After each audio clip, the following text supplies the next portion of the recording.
Hello, thank you for joining us. We'll get started in just a few minutes.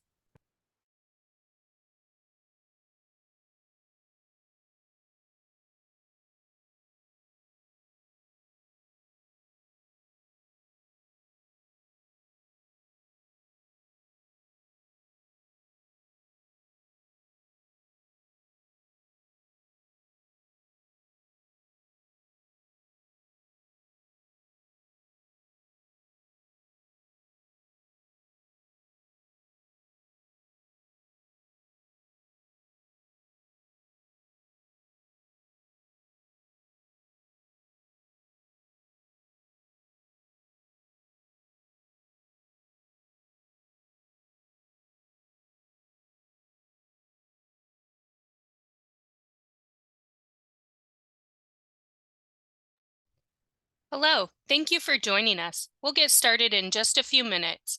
Please use the chat feature to tell us where you're joining from.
Hello, everyone. Welcome.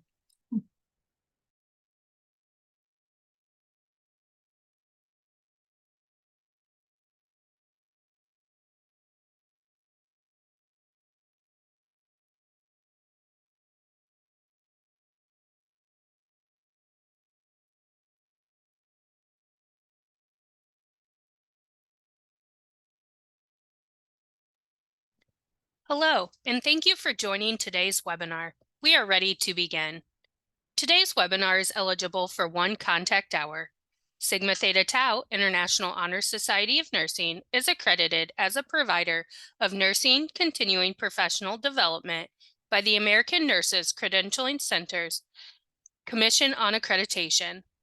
The nurse planners, content experts, and others in control of content today have no relevant financial relationships to disclose.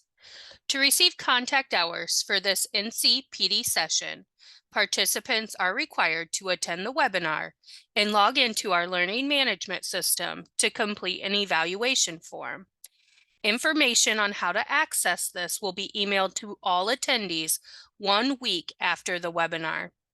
This webinar is being recorded and will be available via the Sigma repository within a few business days of recording. Following the presentation, we'll have a question and answer session. You'll see on your Zoom webinar control panel that you can send a message through the Q&A feature. This is where you can type in any question you'd like to pose to our presenter. Be sure to hit send so the message makes it to us. Please use the Q&A feature for questions and the chat feature to interact with other participants. We'd like to thank our speaker and our moderator for sharing their expertise with us today. Of note, thoughts and views expressed are that of the presenter and do not necessarily reflect that of Sigma. I'm going to turn it over to them. Welcome.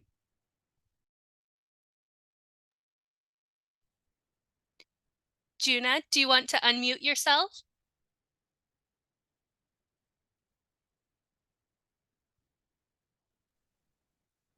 All right. Can There you hear go. me? Yes, perfect. Thank you. All right. Good morning or evening, everyone. Welcome to today's Sigma online seminar on implementation science and nursing. Where are we now? My name is Juna Song at Korea University College of Nursing, and I'll be your moderator for this session. Before we begin, I'd like to address one housekeeping item. Please make sure your microphones are muted throughout this seminar to avoid any background noise. If you have any questions during the session, please feel free to type them in Q&A box. We will have a Q&A session at the end to address your queries. Without any more delay, I'd like to introduce our speaker for today, Dr. Claudia Lai, who is an expert in gerontological nursing.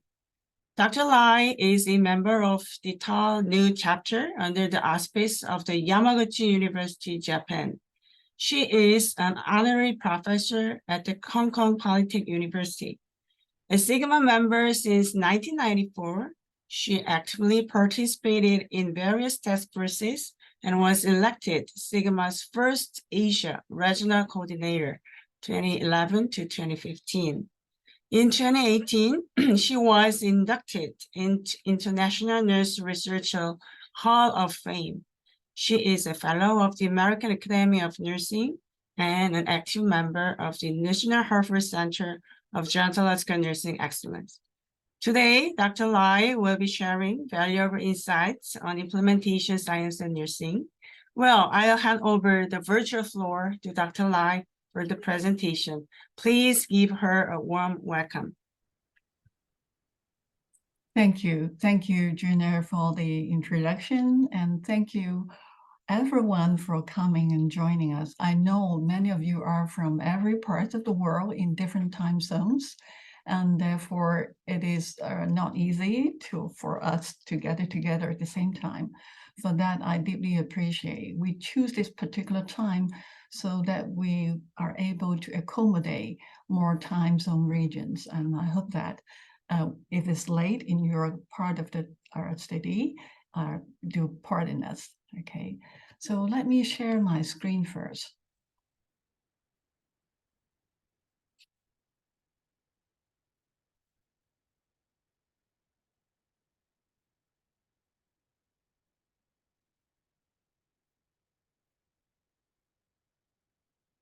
Okay, so this, or my topic is, of course, like everybody been briefed about implementation, science and nursing. Where are we now? This will be the outline of the content. First of all, of course, about what it is actually, some models and theories of translational research, barriers and facilitators in implementing evidence-based practice, and where are we now, and where do we go on from here? I would like to begin with a definition or a comment from Knowledge Translation Canada. Although there's a great deal of health research being conducted, there's a gap in applying the results at the patient's bedside and everyday health decisions. And this is a slide talking about time lag in translational research, which I believe many of you will be quite familiar with in different talks and webinars. People may have referred to this as well. And obviously, we don't have a lot of study reporting on this particular aspect, but the general consensus is that from the time of evidence being found or reported to its being realized in health care settings, it is about 17 years, okay? So you may say, okay, this is something that is quite dated. So what about now? And I did some search, and actually, we're not much better. It's been reported using the same Morris study and also suggestion that half of the research evidence never reaches the clinical setting. So even though after so long a time, we haven't improved a great deal. And 10 years ago, Booth and his team mentioned that their interest in how to implement evidence-based practice into routine healthcare has never been greater. But only 10 years later, I think nursing on our side is beginning to talk more about IS. Okay. So what exactly is implementation research?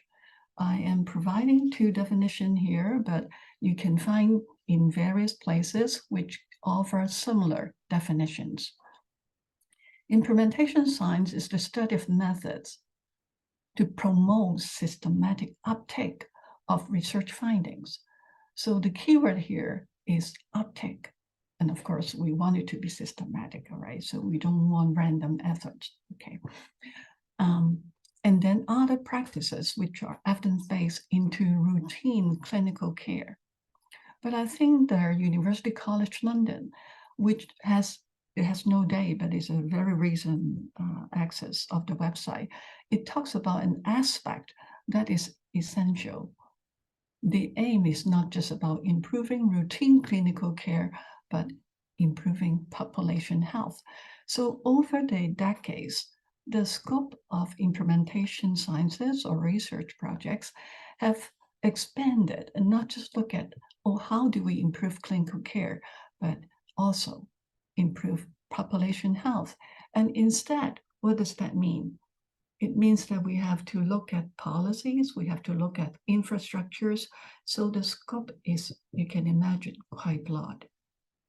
So IS essentially examines what works, okay, for whom and under what circumstances, and how intervention can be adapted and scaled up in ways that are accessible and equitable. Now, this is our Institute of Medicine framework in 2013. Now, the first tier represent our concept, talking about how academia and communities work together for knowledge exchange and partnership. Now, this has evolved because we now know that it's not just academia, it's a lot of more disciplines, right? It involves policymakers, it involves managers. So it involves a lot of different disciplines and the community and all the stakeholders, and not just in knowledge exchange and partnership, but in taking up evidence to implement it, to have it sustained, to affect long-term outcomes, all right? So there we proceed to the second tier. This is what we call, or IOM call, type 1 translational research and type 2 translational research.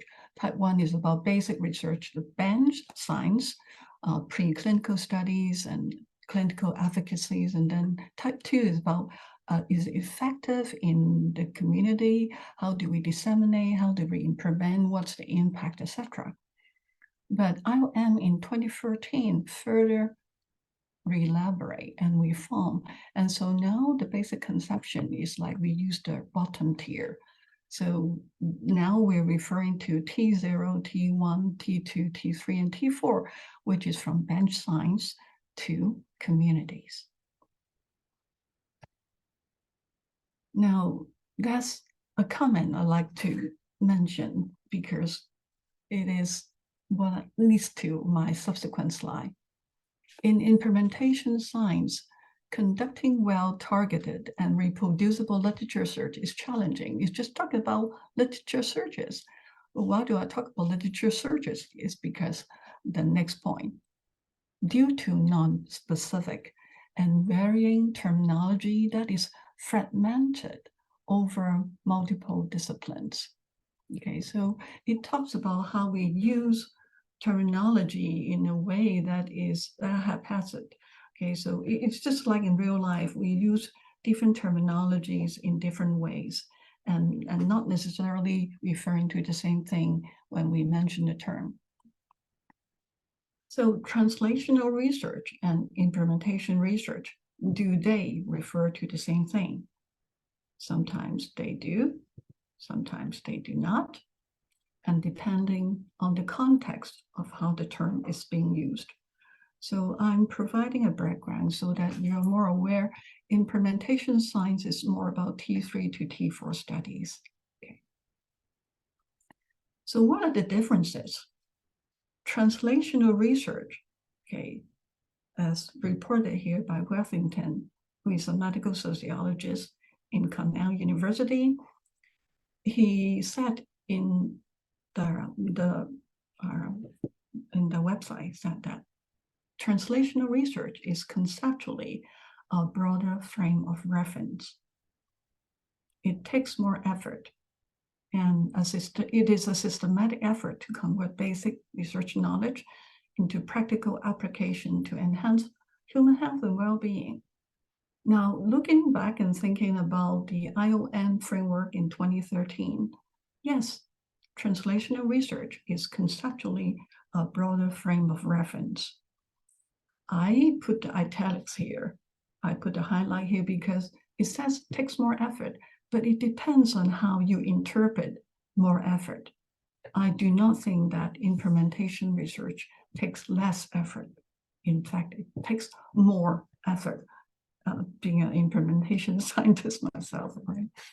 Okay, so, but of course, if you think about cost, then science, development of drugs, development of certain innovative strategies, etc., proceeding from bench to people to patients, of course, they take a lot of money funding.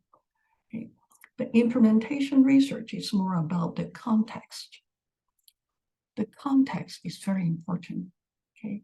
So when we talk about implementation research, we look at the factors surrounding a particular implementation effort. So what context, what are those contextual factors? It can be very broad. It can be the provider's perception of evidence. How do they perceive the evidence? It can be policy. It can be what are the characteristics of the individual involved, right? So basically, they are interrelated. They are not mutually exclusive, but they are not the same. Okay. So what are the differences? So translational research, is it just applied research? Or is implementation science studies more like applied studies? Not necessarily. Because applied research, you can see that there are studies that seek to solve practical problems. For example, let's think about, okay, what is the best drugs to cure or mitigate anxiety disorders? This is applied research. Excuse me, please.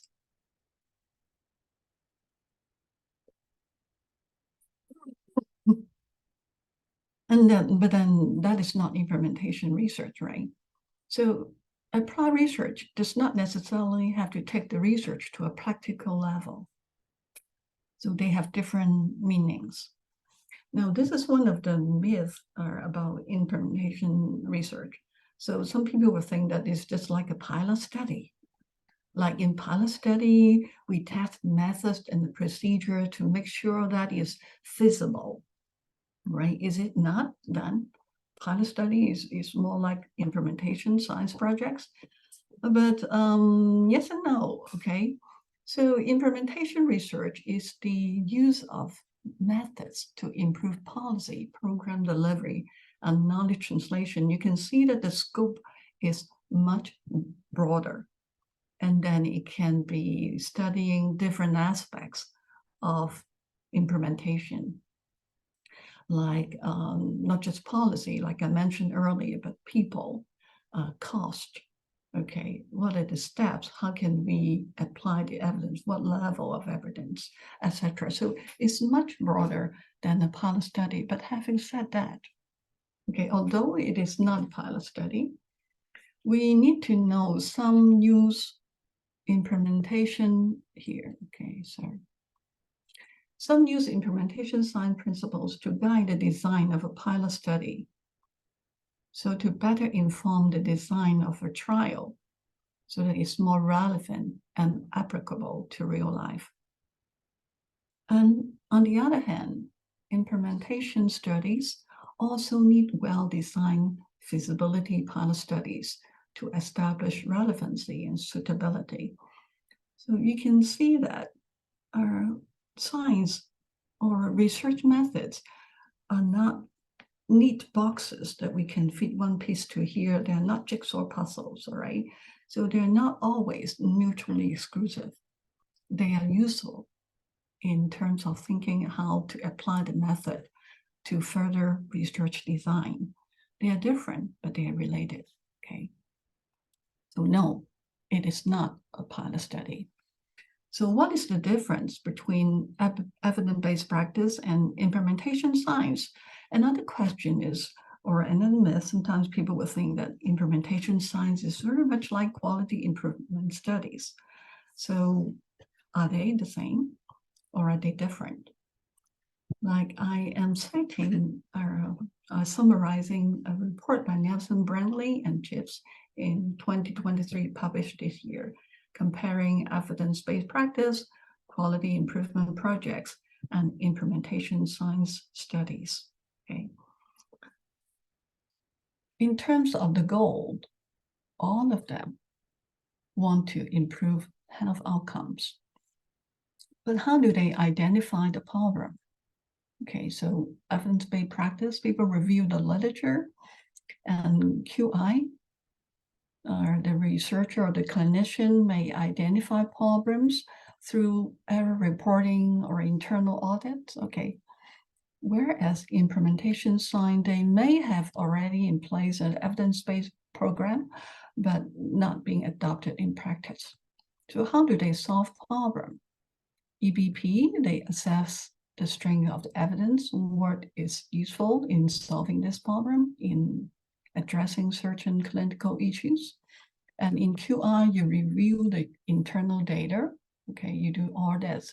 You see whether the guideline, the procedures are being observed. So the department analyze the situation and determine what measure to be taken. I'm sorry, okay. So like a fishbone analysis. In IS, the basic tenet is that we need to consider education or evidence alone will not change behavior systems. So they target at the contextual factors, what we call system factors. What are the contextual factors? So you can see it's a much broader approach. But how do they implement solutions? So they teach in EBP, okay, education is the major means. And then in QI, they have this plan, do, study, act cycles, which I think many of us will be fairly familiar with. And then in IS would be assessing acceptability, feasibility, and appropriateness. So again, about specific context, what affect uptake? Okay, how do they evaluate? Okay, so EBP is more like evaluate an effective intervention. QI, you examine whether the staff or the employee has complied, has a percentage of compliance been improved. And in implementation science, it is important to document and measure the strategies and outcomes. And so in certain economic studies and analysis, they will calculate the return of investments. That is important on a broader scale. How much money are we spending? Is it effective, etc.? So again, a much broader scope. How do they transfer solution to other organizations or other areas of the organization? For QI, they have a standard protocol, like, okay, so throughout the organization. But then this is different in IS. Okay, they look at different strategies selected for different settings.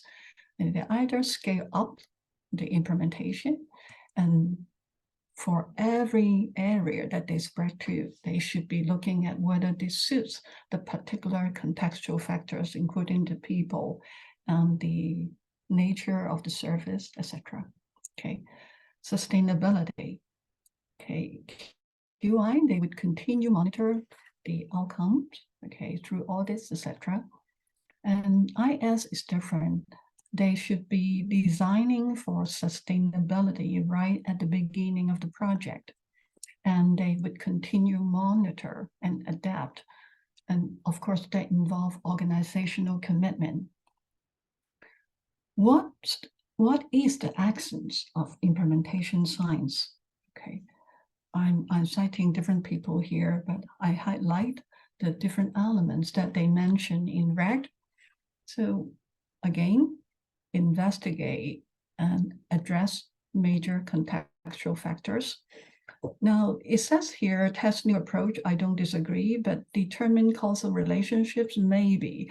Personally speaking, I think it will not be easy to use implementation science to determine causal relationship because reality is not how you can fit certain variables into boxes or control all the variables that are.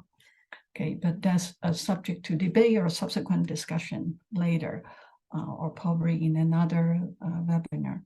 So here, this is about Mara, talk about evaluation, the process and the impact. And the Napoli talk about dissemination at multiple levels. So I think Rapport and his team has captured it very nicely. Okay, the fundamental concepts of what are the basic, the essence, fundamental concepts of implementation science. Diffusion, dissemination, implementation, adoption, sustainability. So throughout this talk, you hear the terms like context, uptake, okay, or impact, okay, sustainability, etc. a lot.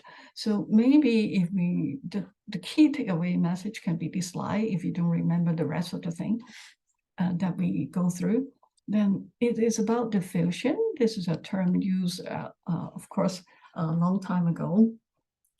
Diffusion, considering, sorry, the mouse pad is very sensitive. Sorry about that. Okay.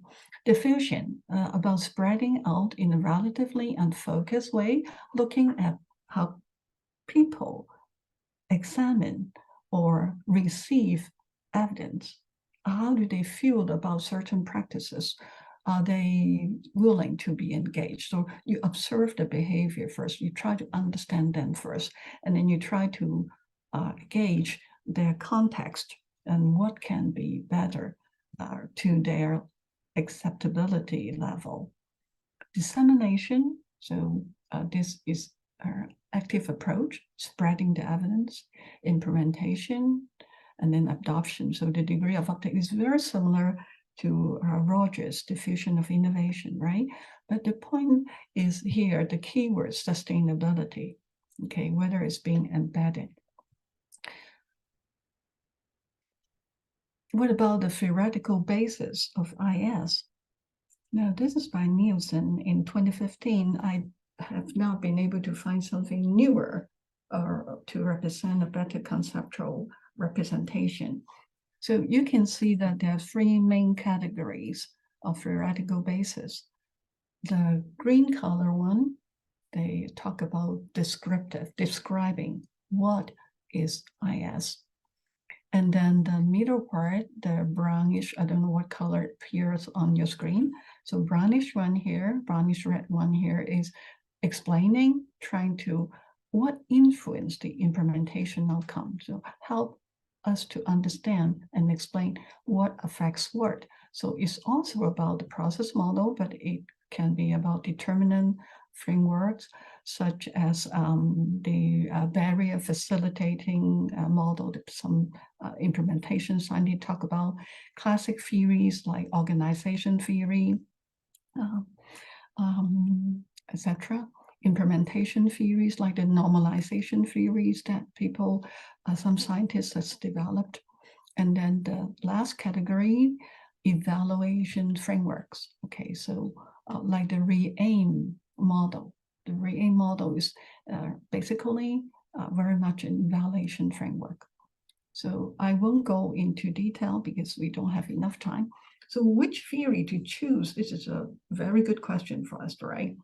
So this is a survey being done with 225 participants from 12 countries across different disciplines.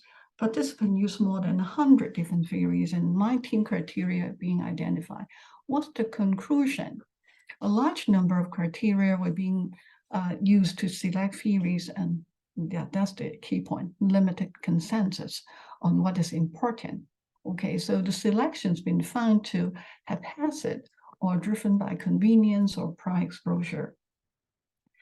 And this is a summary of the theory being used, and you can see here, re-aim. Okay, the most are being used is the CFIR framework, Consolidated Framework for Implementation Research, and there's only about 20% uptake by people who do implementation studies in this study.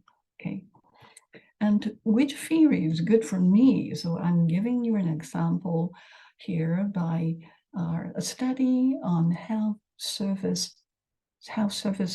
executive concepts. So the health service executive is the publicly funded healthcare system in Ireland. So what do? Okay, this group of researchers examined the literature on knowledge translation theories. And so they adopted more like a Delphi process. Okay, and what have they found? 247 theories, models, and frameworks, and through different cycles reduced to 3 that can be used for health service executive. So my message here, quoting this study, is that we need to know what we are doing, and then we need to identify what suits us. So there's no one size fit all, although we always want to, what's the quick fix, right? In science, there's unfortunately no quick fixes. What are the impediments to implementation processes? The evidence, because studies may have very limited internal and external validity, but we use them, okay, without examining details. That would be a barrier. The facility, the institution, like variation with facilities, they have different resources, different culture, different tradition, heritage, etc. And of course, funding, infrastructure, staff preparation, the providers, the staff resistance to change maybe, or they don't have the know-how, or they are already over exhausted. As we all know, after COVID, before COVID, we're already working very hard. Post-COVID, during COVID and post-COVID is even harder, right? So the context, competing demands and policy, whether there's a regional or national policy that would govern enforcement. So translating evidence into practice, what are some of the common issues observed? Some of the problems that I have seen over time is oversimplification of the process, or direct application of research evidence without adequate appraisal of what are the biases, and then lacking due consideration of how it would affect or be suitable for the potential consumers. So the consequences would be what has been applied was not exactly what we're told by the research evidence, or the effect may not last, or we have obstacles during implementation. Now, this is a traditional pipeline depicting how we develop from evidence, we got the evidence, how do we translate it into practice? You can see the arrows. This is a linear concept, which do not actually reflect real life. Translational research is not clear-cut. The processes are not linear or unidirectional. It's a dynamic process involving bidirectional stages and complex feedback loops. So it is a process of working back and forth. Now you will get the PowerPoint later, so I'm speaking a bit faster in view of the time, all right? Now this is by Strauss and team in 2009, but I think this is a more realistic depiction of what actually happens in implementation science. this is the knowledge to action framework, one of the framework that's been mentioned earlier in in the tabulation. I have not mentioned it, but it's in the slide. So you can see the cyclical nature of implementation science studies and bi-directional arrows. And so it is really a back and forth testing out what works. Now, this is one of my earlier studies, okay, is a project, music with movement intervention for people with early dementia and family caregivers. And so we try to reduce the anxiety symptoms, enhance sleep quality, promote well-being, and introduce the protocol to the community and foster sustainability. So this is we taught the social worker. The social worker is conducting the protocol to the families, to teaching the family. Okay, this is the music therapist going to people's home and teaching, supervising and working out the procedure and protocols with a family member. And this is the family member helping the person with early dementia going through music with movement intervention procedures. So, and this is the design. Okay, so this is the project, and this is beyond the project. And that's why we train staff and hoping that the staff, after learning the know-how, would continue to train other formal caregivers. So after we train staff, we train the staff under supervision. When they are becoming proficient, we train the family caregivers. And then will the family deliver the intervention. And so by incorporating this aspect, we hope that it will be more sustainable. Okay. And then one thing about this is let's see. Okay. Yeah. My problem with this study is that I cannot get the family caregivers to document good reporting of what they actually do. So I get very little data to evaluate the success of the implementation. But I'm getting better with the next study. This is another study of mine, is translational study on prompt avoiding. Okay, I'm just going very briefly, and then you can look up the paper if you want to. So I did staff training, and I did a double baseline for this study. So I verified that just by staff training, no change in behavior. Okay, this is the double baseline.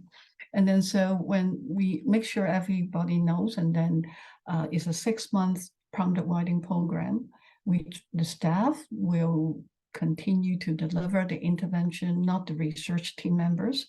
Okay, and we will have the middle managers involved, and so they would do quality monitoring and surveillance, and we do that too by interviewing them, and then so we continue for 3 months, and then at the 6th month we monitor.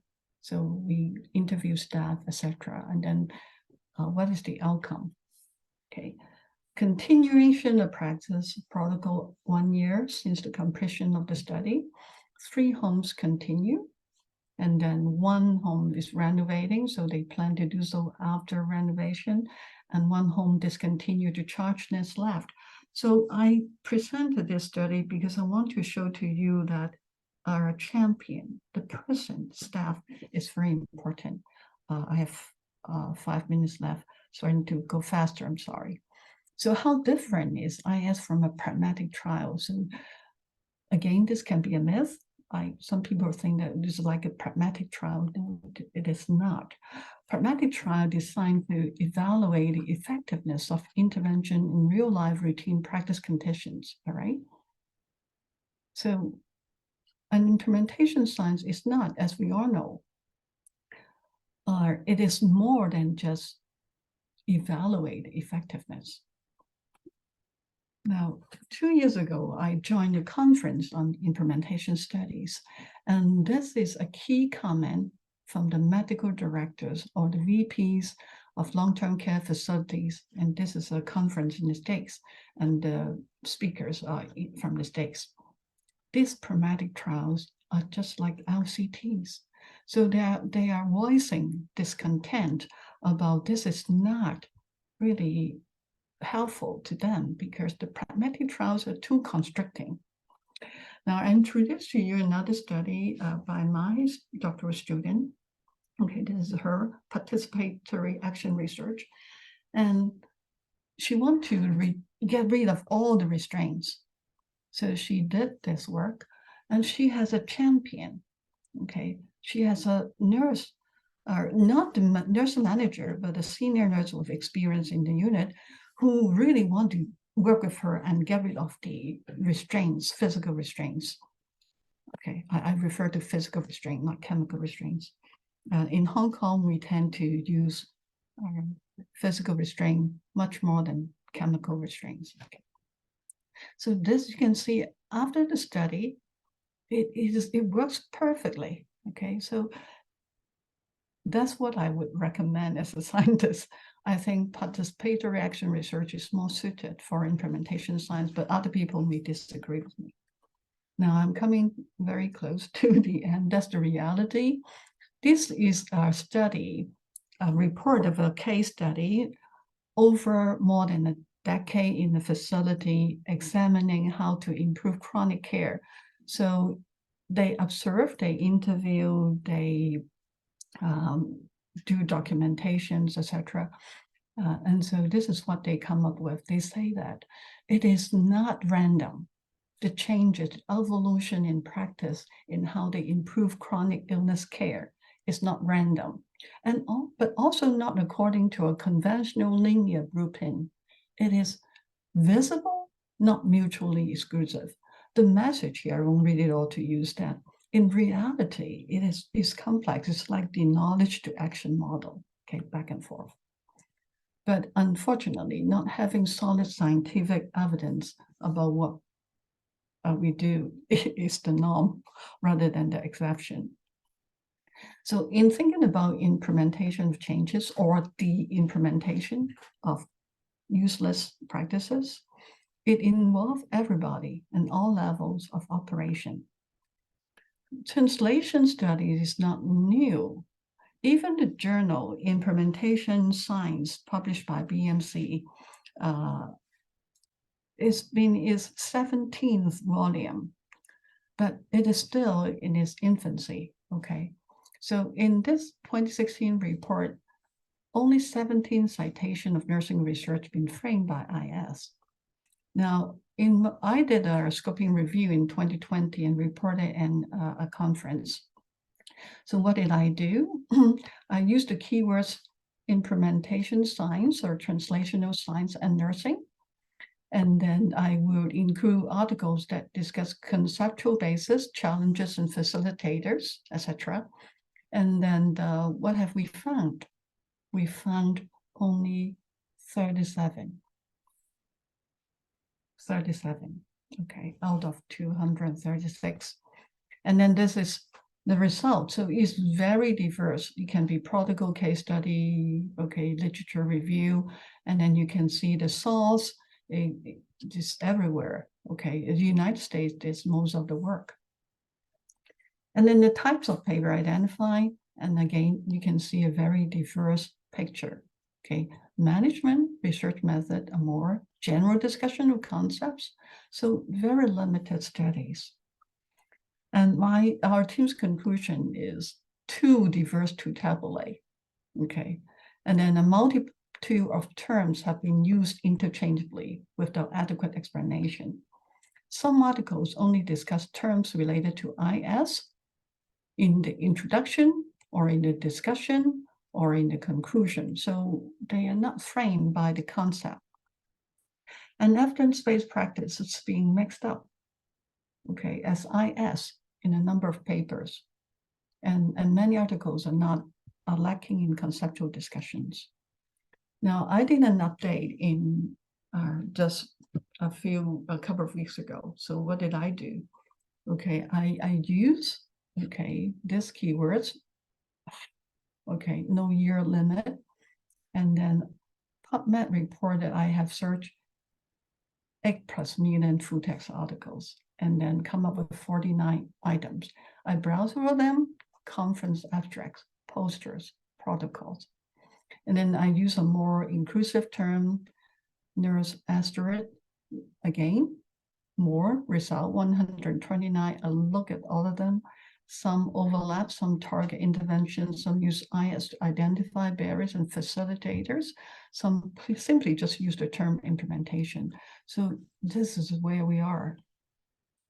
Now, also Google website and see what I can find. Now, I was excited to find out about this research center for implementation nursing science initiative.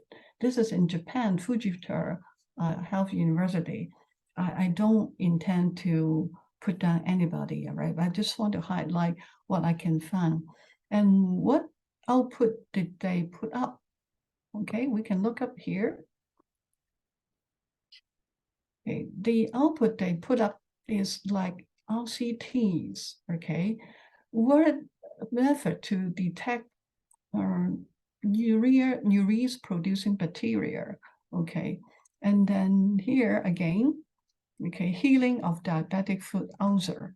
So no, they are not exactly at the end of our what we're looking for in the framework T3, T4 studies. We need to have a broader conceptualization of what is implementation science. So although there's been 20 years of implementation science, I'm coming close to the end. These theoretical approaches are still not routinely used in practice, particularly by nurses. Ironically, there's an evidence practice gap between implementation science and clinical practice, and more work is needed to make this approachable and fit for use in clinical practice. And well, other researchers said that IS is already at 3.0, 3.0. Okay, so where we need to hurry.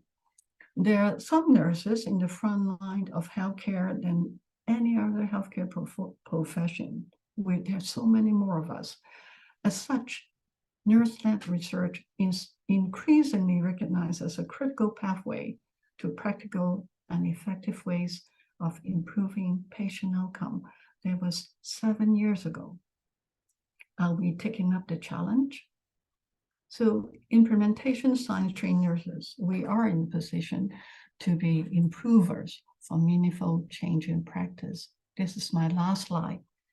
Implementation science, so in terms of translating evidence into practice, encouraging uptake, what should be the way ahead? We need problem solvers, not just data users. We need to value and recognize and colleagues, our staff, in order to succeed, not just give them this is the right way to do things, but to create a context that is favorable for them to adopt the practice. Provide support and opportunity for growth and development, not tell them you're not complying. Not just that, okay? Make good use of technological innovations, that's important too, and make sustainable development our business. We need a nurturing environment to develop a culture of care. So if one person left, everything falls apart. That is not what we want to see. Methods are neutral, whether implementation science should be guided by an overarching perspective is a value-based decision. So I don't think we should impose any kind of theoretical ideology into study methods. That is my conclusion. So here it is, some resources for everyone to go through if you're interested.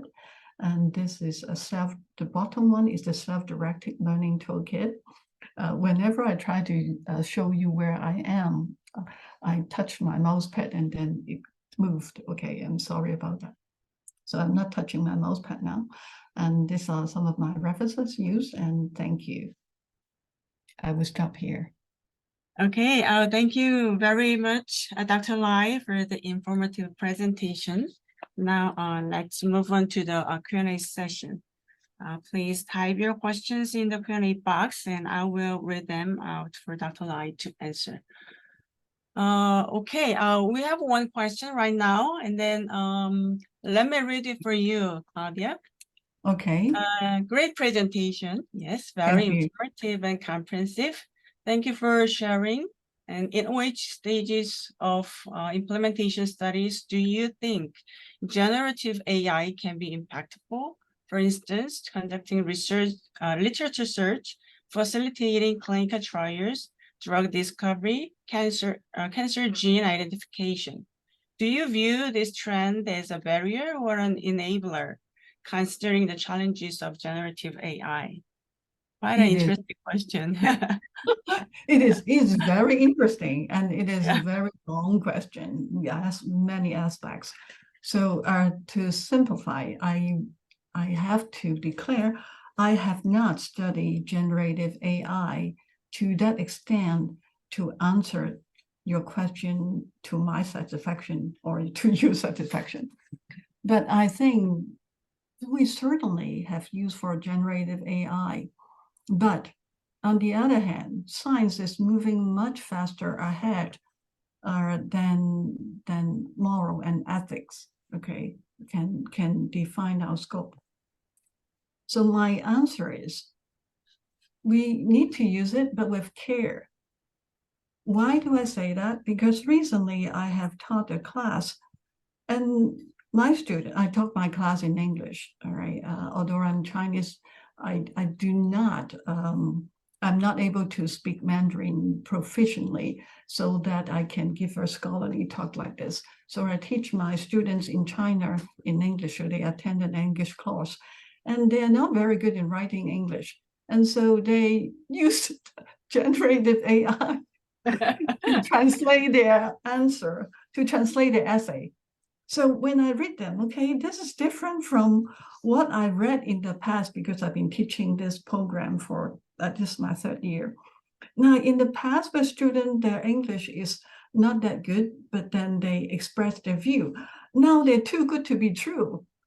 So I certainly think that we can use generative AI to a good extent. But how? I cannot answer you right now. I'm very sorry because I have not studied it. But generative AI has been controversial, and many scientists, and particularly historians, etc., are cautioning us to the use of generative AI because the main criticism of generative AI is taking over human narrative. So it's making it harder for us to differentiate what is true historical event or whether it is true or not. And I can tell you when I talk about technology, I did talk about technology. I found a very interesting report by a reporter. Like there was the Microsoft generative AI, I forgot the name. So they in August last year they released it, and in over just a weekend, the generative AI, the software, the program has become racist. So I don't know. I really don't know. My 2 cents word that we use technology. We must embrace technology. There's no turning back. But how? We have to wait and see. And for me to answer, I need to study more in order to answer this very meaningful question. Thank you for the question. Yeah. All right, thank you. Okay, we have another question. Actually, I had a similar question to this. So let me read it. Okay, how would you know that an implementation is successful? How do you communicate the success of the research and program?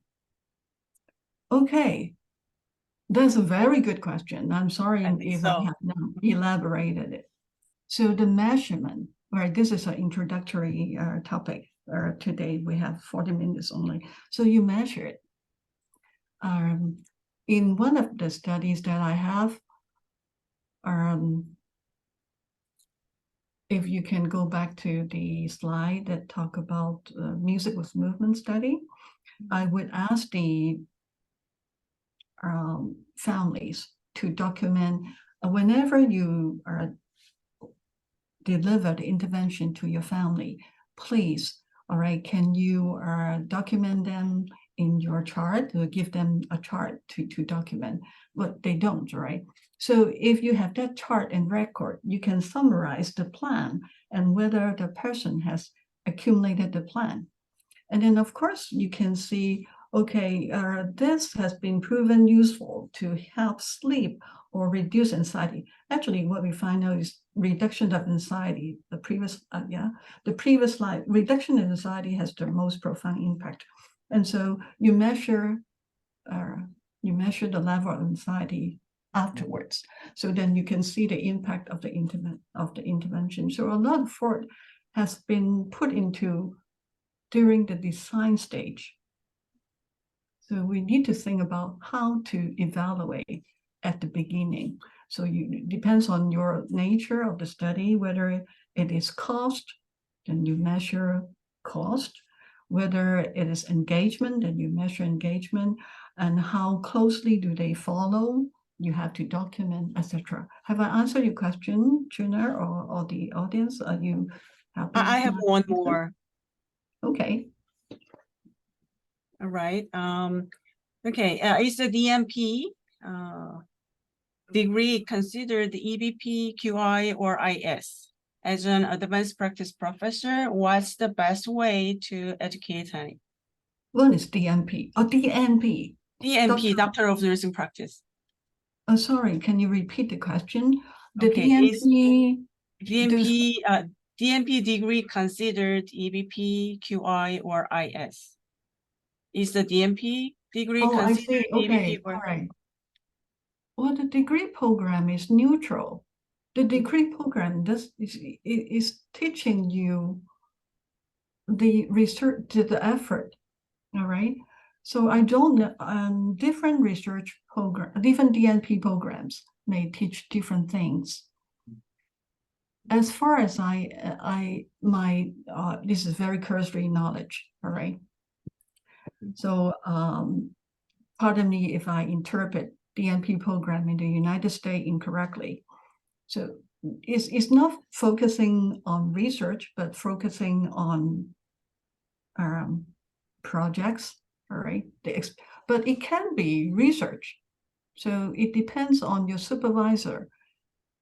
My students, like I presented, the restraint reduction project, right, of my student. She is engaged in a DNP program. I asked her, why don't you change to PhD? She doesn't want to. Okay, but then it can be a doctoral program as well. It really qualifies. Okay, it's sad that she didn't want to do that. So no simple answer, but it really maybe, in generally speaking, the DNP doesn't focus on research, but you can focus on implementation science, of course. But even in implementation science, there are research methods that you have to be aware of. Okay, so I hope I answered your question. Okay. I had a question, not a question or a thought. Please fix me if I'm wrong, Dr. Lai. And in terms of the answer for this question, I thought that IS may be a process of EBP, maybe nearly final stages or maybe end of the stage of EBP. So I think IS can be used as a step of EBP. Is that right or wrong? Implementation. The first part, I disagree. Okay. IS is not part of EBP, but EBP is part of IS. The second part, I agree that I have shown a slide that you can use research methods in different settings, okay, and different types of study design to enrich the rigor of your study. So that's why in my slide, I highlighted that research method are neutral. Okay, so it cannot be said that EBP principles are not applicable to IS or IS principles are not using EBP. Actually, I have a slide that talks about that yeah, we can use different types of approaches in perfecting our design, making it as rigorous as possible, and to help us with the uptake aspect in implementation. I hope that answered your question. If not, All please. right. Mhm. Okay. I have one final question. Okay. If the review of literature produce good evidence for translation for EBP, but the actual study does not support adoption, does this mean that the study has failed to prove utility? No, I don't think so. I don't think so. Futility is another concept in research. And so it's different, right? In evaluating evidence, we have a set of steps to see how it works and under what circumstances. So can we go back to the framework slide of IOM in 2013, please?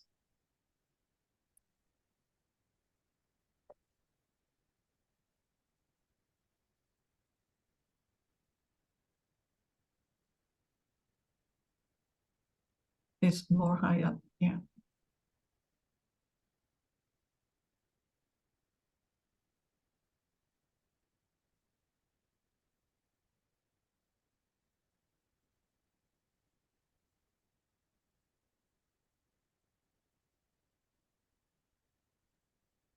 So yeah,